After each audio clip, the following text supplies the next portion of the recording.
శాస్త్రం తెలుసు శాశ్వతంగా ఉండేదెవ్వడిడలేడని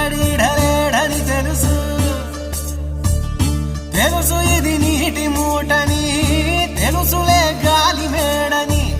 తెలుసు ఈ బుడగ టప్పని పగిలిపోతదని తెలుసు ఒట్టిపై ఉన్నదంత హుష్కాకి అని అన్నీ తెలిసి అడుసులో పడి దొర్లుతుంట